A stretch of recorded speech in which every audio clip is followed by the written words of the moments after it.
Mapalad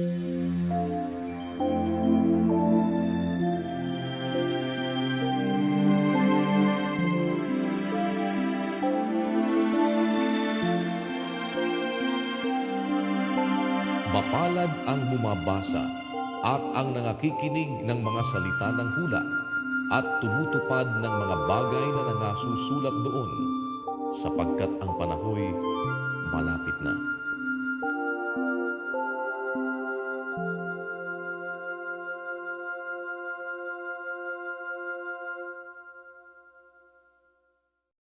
Juan, Kapitulo 7. At pagkatapos ng mga bagay na ito ay naglakad si Jesus sa Galilea, sapagkat ayaw siyang maglakad sa Judea, dahil sa pinagsisikapan ng mga Hudyo na siya'y patayin.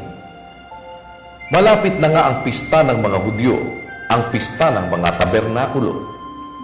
Sinabi nga sa kanya ng kanyang mga kapatid na babae, "Umalis ka rito at pumaroon ka sa Judea, upang makita naman ng iyong mga alagad ang mga gawang iyong ginagawa. Sapagkat walang taong gumagawa ng anumang bagay sa lihim at nagsisikap ihayag ang kanyang sarili. Kung ginagawa mo ang mga bagay na ito, ay pakilala ka sa sanglibutan. Sapagkat kahit ang kanyang mga kapatid man ay hindi nagsisisampalataya sa kanya." Sinabi nga sa kanila ni Jesus, "Hindi pa dumarating ang aking panahon. Datapwat ang inyong panahon ay laging nahahanda. Hindi mangyayaring kayo'y kapuotan ng sanlibutan, ngunit ako'y kinapupuotan, sapagkat siya'y aking pinatototohanang masasama ang kanyang mga gawa. Mangagsiahon kayo sa pista.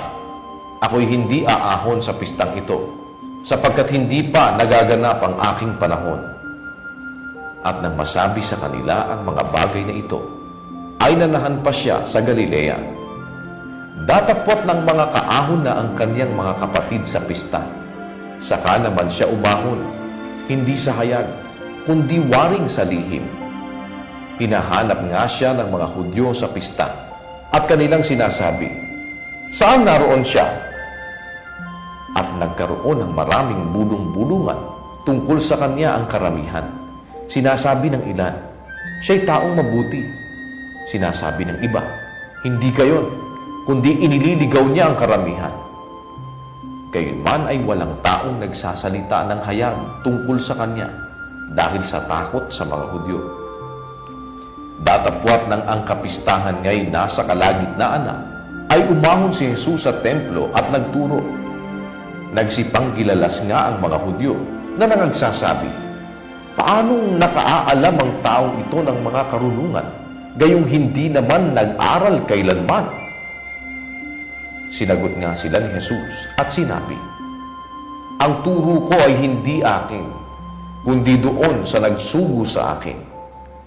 Kung ang sinumang tao ay nag-iibig gumawa ng kanyang kalooban, ay makikilala niya ang turo, kung ito'y sa Diyos, o kung ako'y nagsasalita na mula sa aking sarili.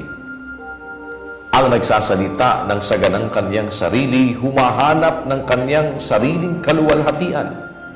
Datapwat ang humahanap ng kaluwalhatian, niyaong sa kanya'y nagsugo, ang gayon ay totoo, at sa kanya'y walang kalikuan. Hindi baga ibinigay sa inyo ni Moises ang kautusan, at gayon may wala sa inyong gumaganap ng kautusan? Bakit ninyo pinagsisikapang ako'y patayin?" Sumagot ang karamihan, "Mayroon kang demonyo.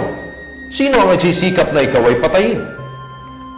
Sumagot si Jesus at sa kanila'y sinabi, "Isang gawa ang aking ginawa, at kayong lahat ay nagsipanggilalas dahil doon. Ibinigay sa inyo ni Moises ang pagtutuli, hindi sa ito'y kay Moises, kundi sa mga magulang, at tinutuli ninyo sa Sabat ang isang lalaki. Kung tinatanggap ng lalaki ang pagtutuli sa Sabat upang huwag labagin ang kautusan ni Moises, nangagagalit baga kayo sa akin dahil sa pinagaling kong lubos ang isang tao sa Sabat? Huwag kayong magsihatol ayon sa anyo, kundi magsihatol kayo ng matuwid na paghatol." Sinabi nga ng ilang taga-Jerusalem, "Hindi baga ito ang kanilang pinagsisikapang patayin? At narito, siya'y hayag na nagsasalita at walang anumang sinasabi sila sa kanya. Napagkikilala kayang tunay ng mga pinuno na ito ang Kristo?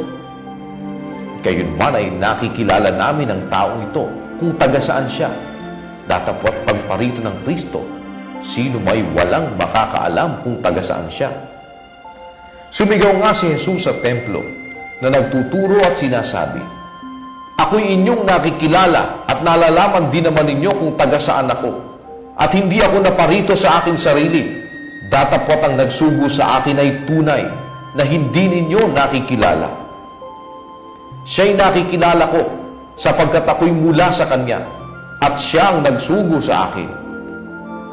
Pinagsisikapan nga nilang siya'y hulihin at walang taong sumunggab sa Kanya sapagkat hindi pa dumarating ang Kanyang oras.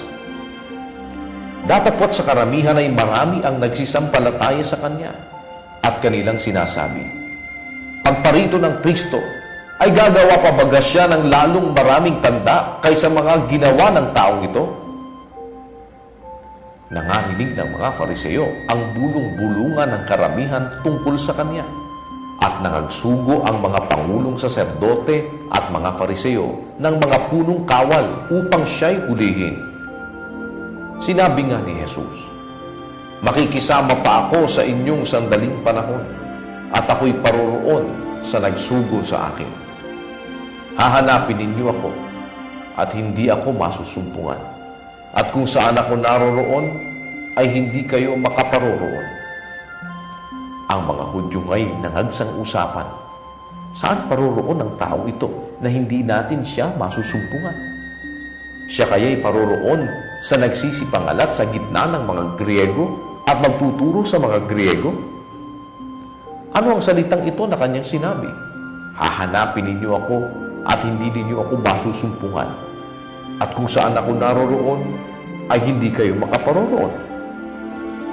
Nang huling araw nga, na dakilang araw ng kapistahan, si Jesus ay tumayo at sumigaw na nagsasabi, "Kung ang sino mang tao'y nauuhaw, ay pumarito siya sa akin at uminom.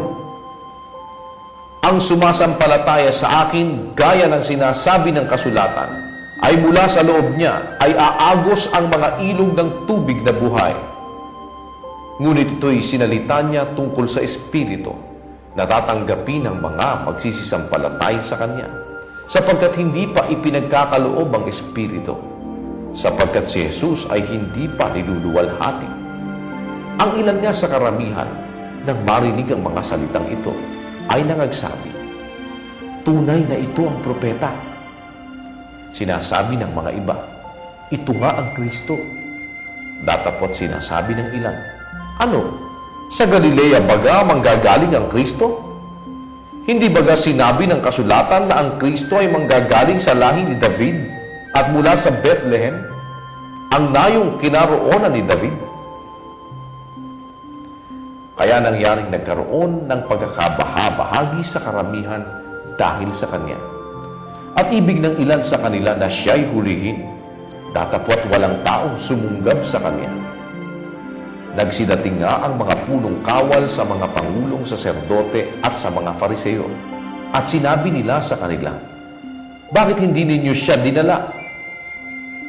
Nagsisagot ang mga punong kawal, "Kailan may walang taong nagsalita ng gayon." Sinagot nga sila ng mga Fariseo, "Kayo baga naman ay nangailigaw rin? Sumampalataya baga sa Kanya ang sino man sa mga pinuno o ang sino man sa mga Fariseo?" Datapwat ang karamihang ito na hindi nakaalam ng kautusan ay sinumpa. Sinabi sa kanila ni Nicodemo, yaong pumaroon kay Jesus ng una na isa sa kanila, "Hinahatulan baga ng ating kautusan ang isang tao malibang siya muna'y dinggin at talastasin kung ano ang kanyang ginagawa?" Sila'y nagsisagot at sinabi sa kanya, "Ikaw bagay taga Galilea rin?